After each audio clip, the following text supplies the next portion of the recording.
Seggi chiusi, urne adesso aperte. Ma cosa succede alla chiusura delle porte? Alla chiusura delle porte la prima cosa che conviene fare, è utile fare direi, è fare il conto delle schede votate con quelle che rimangono ferme negli scatoli. Siccome quest'anno è stata introdotta questa antifrode, il talloncino antifrode, la prima cosa che andremo a fare è controllare che il tagliandino antifrode è uguale alle schede effettivamente votate.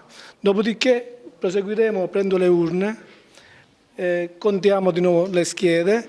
Noi per mia abitudine le apro partito per partito per avere una celerità e una facilità nell'aiutare il segretario e lo scrutatore che segnerà i voti nell'apposita lista. Li metterò per partito e poi man mano andremo avanti completando l'operazione.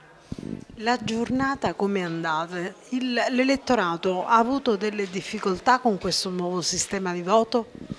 No, l'elettorato no, la difficoltà è stata più per noi, Presidente, Segretario, scrutinatori, che per l'elettorato, perché la difficoltà sta tutta nel segnare il tagliandino prima, controllarlo dopo, quindi c'è stata un po' una diluizione del tempo di voto rispetto alle vecchie elezioni, come si faceva una volta.